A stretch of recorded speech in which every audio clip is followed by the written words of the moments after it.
at that point in my childhood, which, that all changed with one very big event, one very specific big event actually kind of killed my love for baseball around the time I was, an early teenager. But that's a different. Maybe we'll tell that story. Part 2 of the Scotty Ball baseball backstory. Jeez, that's a lot of alliteration. Maybe we'll do that next week. But even though, football is my favorite sport, by far my favorite professional sport right now, and has been for the last 20 years. And I love golf with a passion, both playing it and following it professionally. I'm a huge basketball fan, playing it, professional, some college, love March Madness. High school basketball even's entertaining, especially if you know someone playing. I'm a big fan of a lot of sports, and I'm more of a fan of several sports now at this stage in my life, like I said, than I am baseball. But none of those, the whole point of this, and then we'll move on to some actual Twins talk. The whole point of this is that I will always remember and be thankful for those first, from age 4 to 14, those 10 years in my life, those first 10 years of memories in my life where I loved baseball, and it was just, I couldn't get enough of it. I was passionate of a baseball fan as any person, any age could be, and without baseball and me connecting like that, I don't know that I would have ever been able to connect with any of the other sports, and I'm so glad I did, especially from my football playing days experiences, as well as just how much I enjoyed being a football fan, my basketball experiences, my golf experiences, everything. Just thank you, baseball, for making me a sports fan when I was a kid. And what I would love to see, and I think, we do see signs of more slow, steady progress, which is what's necessary at this stage in baseball history. But I think we see more slow, steady progress, from year to year in baseball, of, kind of recapturing a little bit of that wholesome pureness that I remember from when I was a kid, that really appealed to me and made me interested in learning the game, playing the game, watching the game, following the game, all that stuff. I'm sure it's not that way for a lot of people. I know baseball is still, having concerns with appealing and connecting with more young fans and more fans in general in urban and lower income areas of the country, and that's just due to the nature of how the game's played. That's probably always going to be just a little bit of an issue, but anyway, that's it for my let's cut my baseball backstory off there. I think I got it all out that I wanted to for today, and then, like I said, maybe we'll do the part 2 of what killed my love and passion for baseball when I was a kid, and how I recovered from that eventually. So let's get into some Twins specific, balls deep baseball analysis here to kick off our baseball spring training extravaganza here. We'll save predictions and things like that, of course, for when the season starts, as we do with every sport and as we did last year with baseball. Now, I have done you the solid of examining the entire 40-man roster for the 2016 Minnesota Twins as it stands right now, in addition to factoring in, other elements that, one specifically that we'll discuss here regarding the pitching staff. But what we'll do for this week's show is we won't get too deep into picking apart each specific player necessarily, but what we will do is we'll give you a general team overview, who's penciled in right now, who's the expected, what roles each players are expected to play at each position, where they're expected to be in the lineup, where I think the Twins should be going with those things, and we'll try to keep it to that for this week's episode. So let's start with what is apparently supposed to be the expected strength of the Minnesota Twins, which is their everyday 9-man fielded team, both defensively and offensively. I mean, after all, we're trading away our starters on our team, a la Aaron Hicks, for the backups on other teams who are coming in to be our backups, a la the new catcher, Mr. Murphy, John Ryan Murphy, that is, who, like I said, was the Yankees' backup catcher last year, and we traded our starting right fielder, Aaron Hicks, for him, and he's not expected to come in and be our starter. He's expected to be our backup.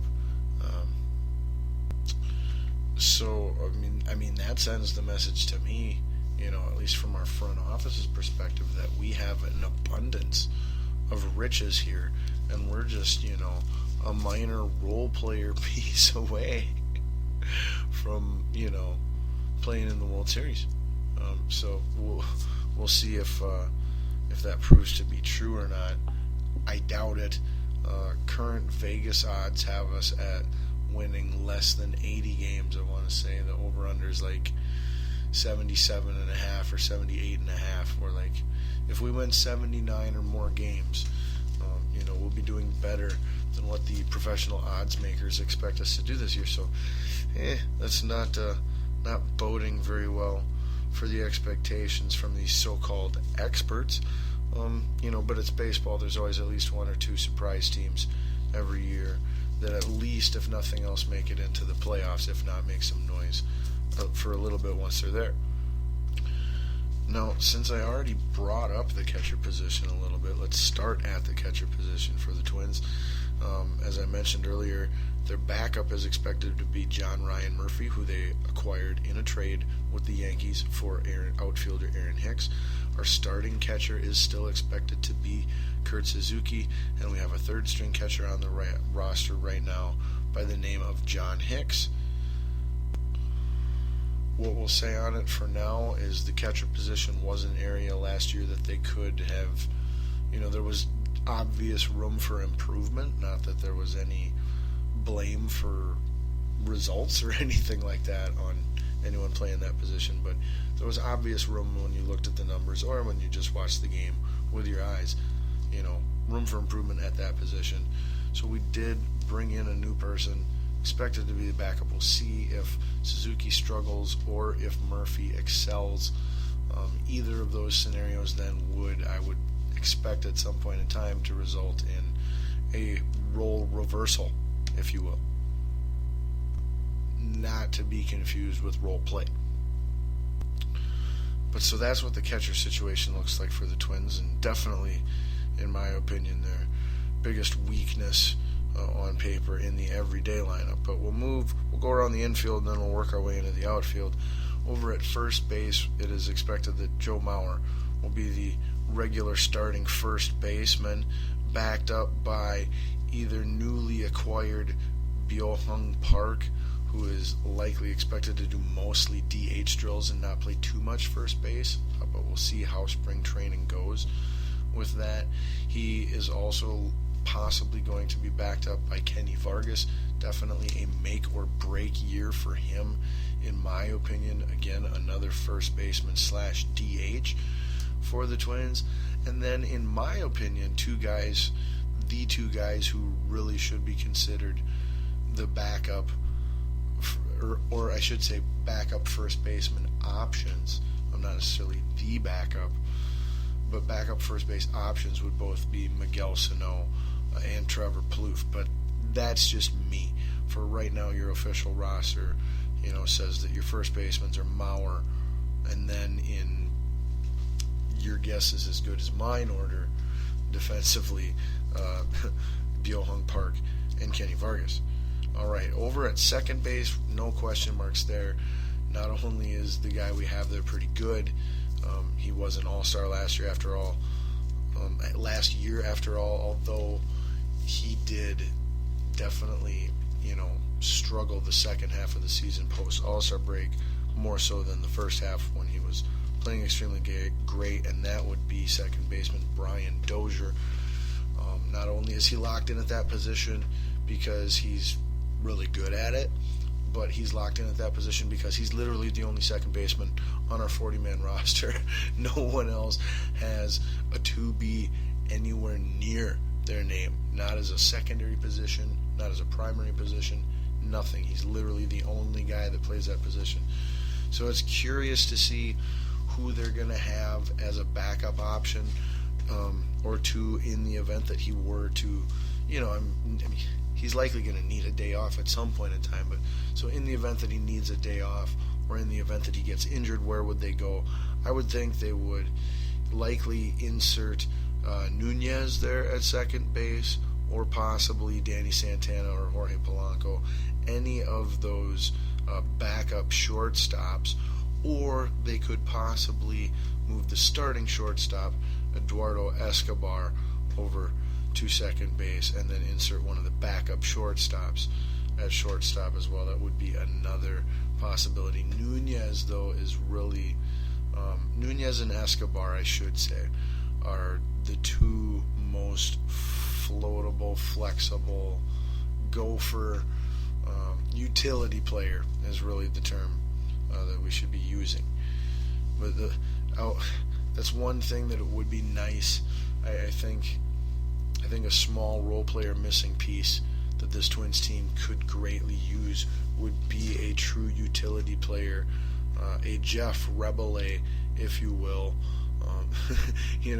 Not just an example of a true Twins utility player. And Al Newman, okay, there we go, much better. And Al Newman, a true Twins utility player that can play 3, 4, 5, 6 positions just about everywhere in the field that you could possibly ask him to, and do it fairly well. But alas, I don't think we have that right now. Like I said, Nunez to me is the closest we got to that.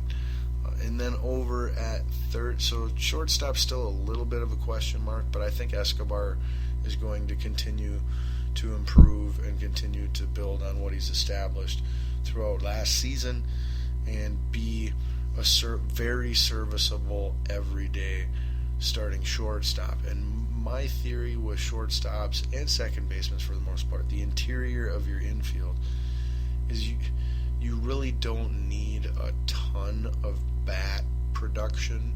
You need to still get on base, get steals, score runs, sacrifice flies for RBIs, things like that. You still need to be of value offensively.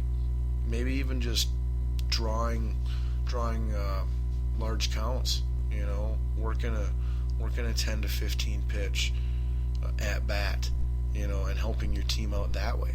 There are a lot of subtle ways in baseball. Baseball is truly a game of subtleties, and there are a lot of subtle ways in baseball that a player can be productive to his team offensively without having to hit 300 or 30 home runs or 100 RBIs or whatever numbers you want to measure offensive production in baseball by. But anyway, moving on over to the hot corner. Moving on over to the hot corner. That's not even, whatever. Anyway, as of right now, our starting third baseman is set to be Trevor Plouffe. I don't have any problems with Trevor Plouffe, He's a decent, okay player. But he's a very poor man's Michael Kadire. someone